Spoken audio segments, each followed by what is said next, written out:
नमस्कार students, bright Ramanujan classes में आपका स्वागत है। मैं अनुज कुमार शुक्ला आपके साथ में हूँ।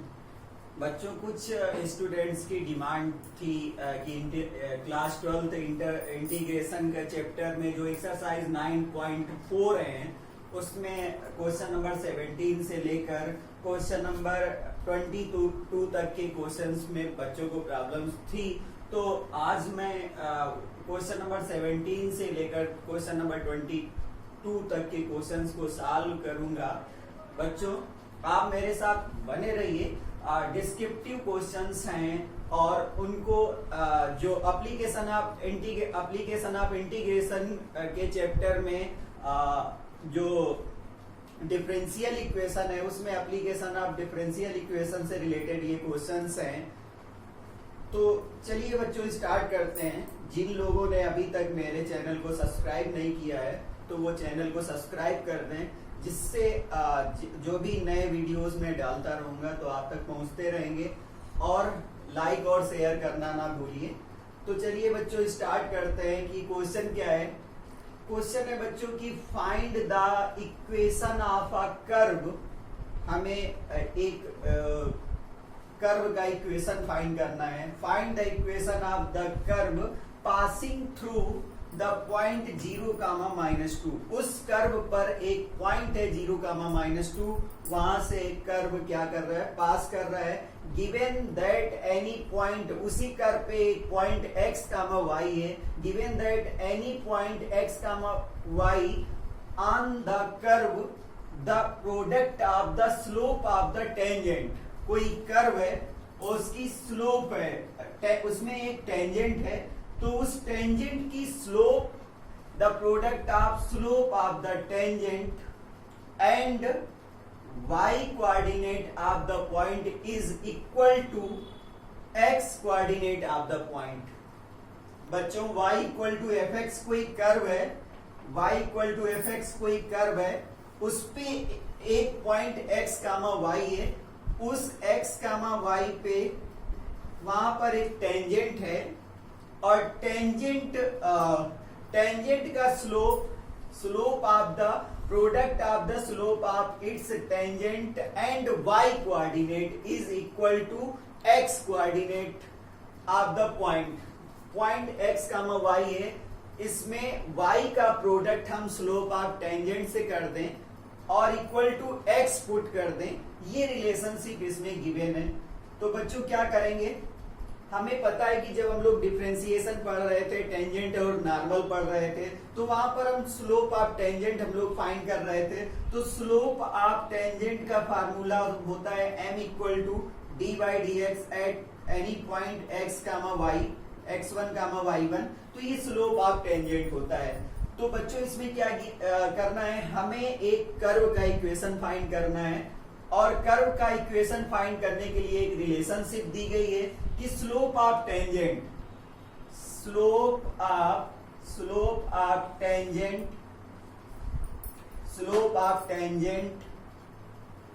into y coordinate, slope of tangent into y coordinate of the point is equal to x coordinate of the point। जो पॉइंट है x, y, उसमें y कोऑर्डिनेट का प्रोडक्ट और स्लोप का प्रोडक्ट इक्वल है x कोऑर्डिनेट ऑफ पॉइंट। तो बच्चों slope of tangent dy/dx put कर देंगे, dy/dx पुट कर देंगे इनटू, बच्चों अब क्या करना है, y into Y equal to क्या है, x है।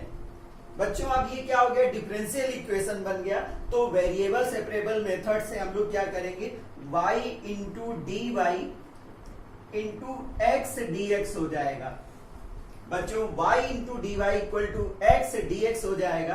अब हम लोग इसको इंटीग्रेट कर देंगे, y dy equal to x dx, इसको इंटीग्रेट करना है।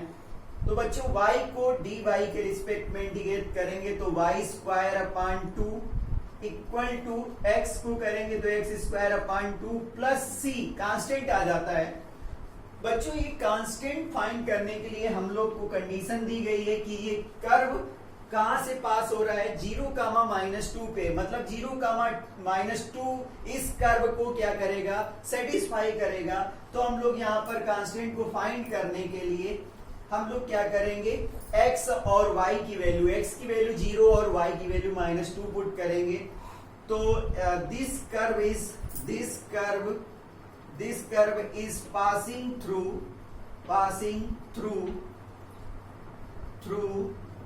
The point 0, -2। तो 0, -2 इक्वेशन फर्स्ट को सेटिस्फाई करेगा, क्योंकि this is the equation of curve which we have to find. Then y² y की वैल्यू -2 पुट करेंगे, तो -2 whole square upon 2 equal to x की वैल्यू 0 है, तो 0 स्क्वायर अपॉन 2 प्लस c, तो -2 का स्क्वायर कितना हुआ, 4 हुआ, और 4 को 2 से डिवाइड कर लो, और यहाँ पर 0 आया प्लस c आया, तो c की वैल्यू हमें बच्चों 2 मिल गई। तो इस तरीके से हम इक्वेशन फर्स्ट में c की वैल्यू पुट कर देंगे, तो y² upon 2 equal to x² upon 2, और c की वैल्यू पुट कर दो, c की वैल्यू 2 है, तो c की वैल्यू 2 आ गई। अब अगर हम लोग यहाँ पर और सॉल्व कर लें, इसको एलसीएम ले लें, तो यहाँ पर y² upon 2 equal to x² upon whole upon 2 हो जाएगा, 2 एलसीएम ले रहे हैं तो +4 हो जाएगा, 2 से 2 कैंसिल हो जाएगा, x² को इधर ट्रांसफर करें तो y² - x² इक्वल टू 4। ये आंसर मिल गया हम लोग को। तो बच्चों क्या था, क्वेश्चन को देखकर लग रहा था बहुत ही टफ क्वेश्चन है, लेकिन जो लैंग्वेज लिखी है उसके अकॉर्डिंग अगर हम सॉल्व करेंगे तो हमें थोड़ा सा इजी लगेगा। अप्लाई क्या करना है, डिफरेंशियल इक्वेशन अप्लाई करना है। डिफरेंशियल इक्वेशन को कैसे सॉल्व करते हैं, अगर आप ये पहले सीख चुके हो तो इन क्वेश्चंस को करना आसान है। चलिए बच्चों नेक्स्ट क्वेश्चन करते हैं, क्वेश्चन नंबर 18 को हम लोग सॉल्व करते हैं। क्वेश्चन को पहले समझ लेते हैं फिर डिफरेंशियल इक्वेशन के हेल्प से हम लोग इस क्वेश्चन को कैसे सॉल्व कर पाएंगे देखते हैं। आइए बने रहिए मेरे साथ। बच्चों मैथमेटिक्स से थोड़ा सा अम्यूजमेंट कम होता है, लेकिन बोर्ड एग्जाम को भी ख्याल में रखना है। तो बच्चों क्या करना है, eight any point x, y आप curve the slope of tangent is twice the slope of a line segment joining the point of contact to the curve। Curve में कोई एक क्या है, कर्व है, curve y equal to fx है, और curve को क्या कर रही है, एक लाइन टच कर रही है, टेंजेंट है, किसी पॉइंट पे उसको क्या कर रही है, टच कर रही है, x, y पे वहां पर टेंजेंट है। तो क्या हो रहा है, slope of the tangent line joining the points. एक तो पॉइंट ऑफ कांटेक्ट और एक पॉइंट और है क्या, -4, -3। ये लाइन सेगमेंट मान लो AB है, ये लाइन सेगमेंट AB है। तो क्या है, कर्व में एक टेंजेंट है, तो कर्व में एक टेंजेंट है, उसकी slope the slope of tangent, slope of tangent क्या हो जाएगा, स्लोप ऑफ टेंजेंट क्या हो जाएगा, स्लोप ऑफ टेंजेंट पीछे क्वेश्चन नंबर 17 में हम लोगों ने डिस्कस किया, dy/dx हो जाएगा। कोई पॉइंट x, y पे स्लोप ऑफ टेंजेंट dy/dx हो गया। अब क्या करना है, slope of the tangent is twice the slope of line segment joining the point of contact. Point of contact क्या है, x, y। एक लाइन सेगमेंट है जो पॉइंट ऑफ कांटेक्ट और एक पॉइंट -4, 3 को क्या कर रही है, उससे एक लाइन सेगमेंट बनना है। तो एक लाइन सेगमेंट है AB, A का कोऑर्डिनेट है -4, 3, और पॉइंट B का, उसका पॉइंट ऑफ कांटेक्ट है, उसका जो स्लोप है, तो स्लोप आप AB फाइंड कर लो। स्लोप आप AB फाइंड करने के लिए हम लोग क्या करेंगे, y2 - y1 अपान x2 - x1 करेंगे। तो अगर हम इसको x1 y1 लेट कर लें और इसको x2 y2 लेट कर लें, तो y2 की वैल्यू y है, y2 माइनस y1 माइनस का है, तो ये माइनस अपान x2 माइनस x1 भी माइनस का है। तो इस तरीके से स्लोप ऑफ लाइन सेगमेंट हो गई y2 की वैल्यू y है और x2 की वैल्यू x है, तो y plus 3 upon x plus 4। बच्चों ये स्लोप ऑफ लाइन सेगमेंट हो गया। अब क्वेश्चन क्या है, स्लोप क्या गिवन है, slope of the tangent, slope of the tangent, slope of the tangent का रिलेशन क्या है, slope of the tangent is twice the slope of line segment, is twice the slope of line segment, line segment के slope का वो twice है। तो slope of tangent कितना है, dy by dx equal to 2 times slope of line segment कितना था, y plus 3 upon x plus 4। बच्चों अब इसको वेरिएबल सेपरेबल मेथड से सॉल्व करेंगे, तो dy की तरफ y का टर्म ले आएंगे, तो dy अपान y प्लस 3 हो जाएगा, y plus 3 equal to 2 into dx upon x plus 4 हो जाएगा। dy by dx equal to dy by y का टर्म और dx उधर ले चले, तो 2 into dx upon x plus 4। बच्चों अब इसको इंटीग्रेट करेंगे, dy upon y plus 3 equal to 2 times dx upon x plus 4। बच्चों हमें पता है कि 1 अपान x का log x होता है, तो इसको लेट करके अगर इसको करेंगे तो ये हो जाएगा log of y plus 3 equal to 2 log x plus 4। बच्चों जब भी ये सब log में चल रहे हो तो कांस्टेंट को भी हम लोग log में ही लेट कर लेते हैं, तो यहाँ log c कांस्टेंट हो गया। तो बच्चों ये इक्वेशन आप कर्व हो गया, इसको और सॉल्व कर लेंगे, तो यहाँ पर हम लोग लिख सकते हैं log y plus 3 equal to 2। इसको और सॉल्व करेंगे तो जब भी log में मल्टीप्लाई में होता है तो वो पावर में चला जाता है, तो log यहाँ पर पावर में चला जाएगा होल स्क्वायर और प्लस log c हो जाएगा। तो बच्चों जब भी log में प्लस में होता है तो वो टर्म मल्टीप्लाई में आ जाते हैं, तो log y plus 3 equal to ये दोनों टर्म मल्टीप्लाई में आ जाएंगे, log x plus 2 whole square into c हो जाएगा। बच्चों दोनों साइड से log कैंसिल हो गया, तो ये हमें मिला। बच्चों हम इसको इरेज कर सकते हैं, क्वेश्चन आपने समझ लिया है। ये -2, 1 से पास हो रहा है, ये हम लोग लिखा रहने देते हैं क्योंकि इसका यूज करेंगे। तो इक्वेशन आप कर्व क्या हो गया, y plus 3 equal to x plus 2 whole square into c आया। बच्चों अब ये कर्व क्या है, this curve is passing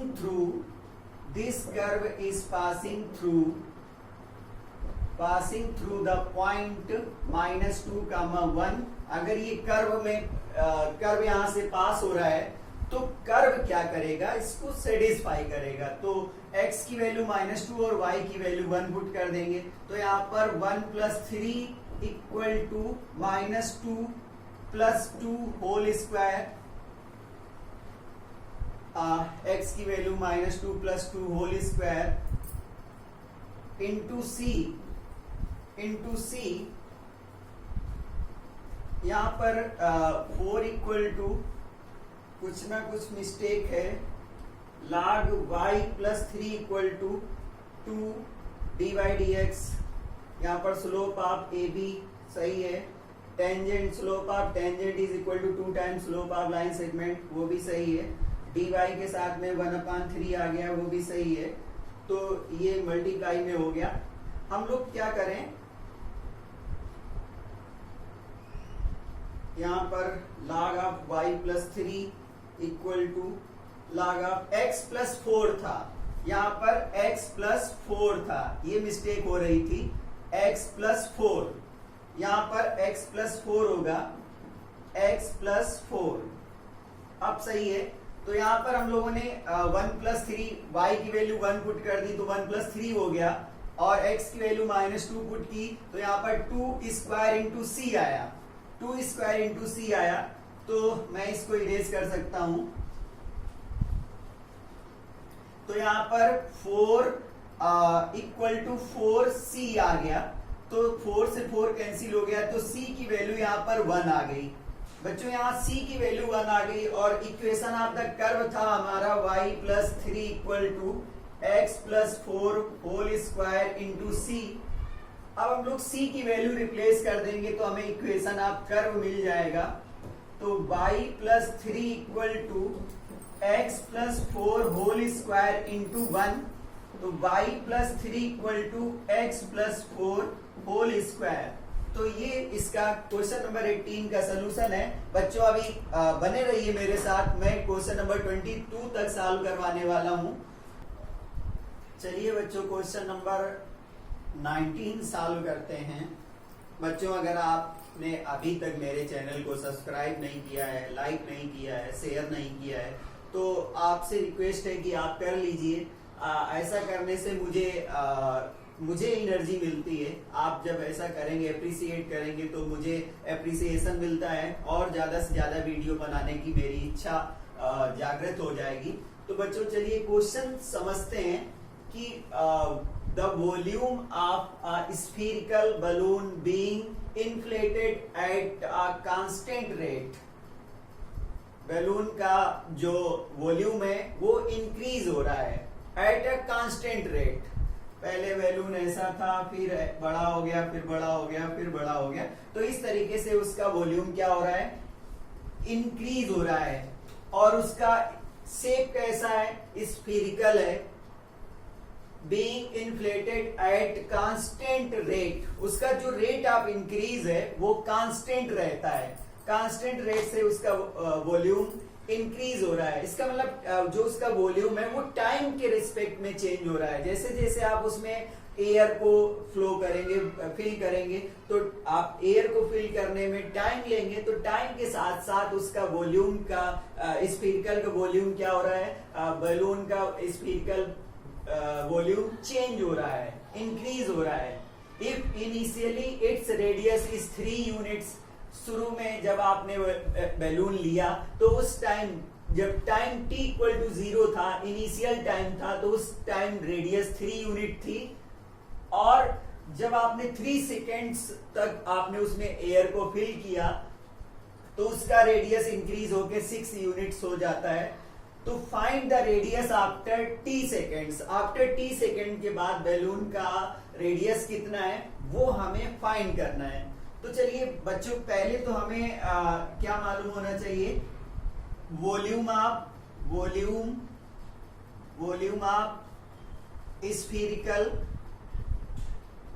स्फीरिकल balloon मालूम होना चाहिए।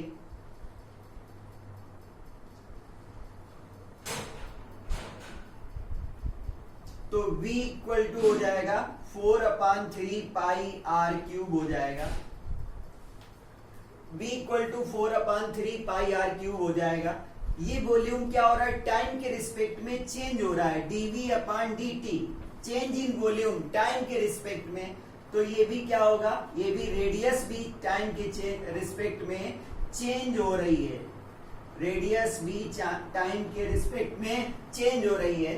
तो बच्चों ये चेंज इन वॉल्यूम हो गया dv/dt। बच्चों हो क्या रहा है कि यहाँ पर हम t के रिस्पेक्ट में रेडियस को डिफरेंशिएट कर रहे हैं, तो अभी dt में इसमें हम लोग क्या कर सकते हैं, d/dr 4 पाई को कॉमन ले सकते हैं, बाहर कर सकते हैं, 4 पाई d/dr r cube into r को t के रिस्पेक्ट में डिफरेंशिएट करेंगे। अब बच्चों क्या हुआ, dv/dt equal to r cube का जो डिफरेंशिएशन होगा 4 पाई इंटू 3r स्क्वायर हो जाएगा, इंटू dr/dt हो जाएगा, dr/dt हो जाएगा। तो dv/dt इक्वल टू हो गया 12 pi r square d r by d t. तो बच्चों क्या रिलेशनशिप दिया गया था? Volume of spherical balloon is inflated at a constant rate. जो dv अपॉन dt है, इसका जो रेट है वो कांस्टेंट है, कांस्टेंट रेट से ये बढ़ रहा है। dv upon dt is inflated at a constant rate. तो हम लोग dv अपॉन dt की वैल्यू रिप्लेस कर सकते हैं। dv अपॉन dt की वैल्यू है 12 pi r square d r by d t at equal to k। तो बच्चों हम लोग यहाँ पर क्या कर सकते हैं, r की साइड में r रखेंगे और dt को उधर ले जाएंगे, तो 12 pi r square d r equal to k dt हो जाएगा। बच्चों समझने वाली बात है। पहले वॉल्यूम गिवन था, हम लोगों ने वॉल्यूम को लेट किया, फिर वॉल्यूम में चेंज हो रहा था, एयर फिल की जा रही थी, तो टाइम के रिस्पेक्ट में वॉल्यूम में चेंजमेंट आएगा। वॉल्यूम में चेंजमेंट आएगा तो रेडियस में भी चेंज हमें देखना पड़ेगा कि वहां रेडियस का चेंज किस तरीके से हुआ। तो हम लोग टाइम के रिस्पेक्ट में कर रहे थे, तो यहाँ पर इसको हम लोगों ने आर के रिस्पेक्ट में किया, तो d r upon d t मिल गया। तो dv upon dt change in volume को हम लोग यहाँ अप्लाई कर देंगे, क्योंकि बोला गया है जो वॉल्यूम में चेंज है वो कांस्टेंट है। तो हम लोगों ने dv अपॉन dt को यहाँ पर पुट कर दिया, dv अपॉन dt। अब हमें एक डिफरेंशियल इक्वेशन मिल गया। अब इसको हम लोग क्या करेंगे, इसको हम लोग इंटीग्रेट कर देंगे, आर स्क्वायर डी आर कर देंगे और इक्वल टू k कॉमन लेके 1 dt इसको इंटीग्रेट कर देंगे। तो आर स्क्वायर, एक्स स्क्वायर का एक्स क्यूब अपॉन 3 होता है, तो आर स्क्वायर का हो जाएगा आर क्यूब अपॉन 3, 1 इंक्रीज करके करते हैं, और इक्वल टू के 1 dx का x होता है, तो 1 dt का t हो जाएगा और प्लस c हो जाएगा। तो बच्चों अब क्या कर रहे हैं, अब कंडीशन क्या गिवन थी, its radius is 3 units at initially, if initially its radius is 3, initial जब time when t equal to 0, when t equal to 0 radius कितना था, 3 था।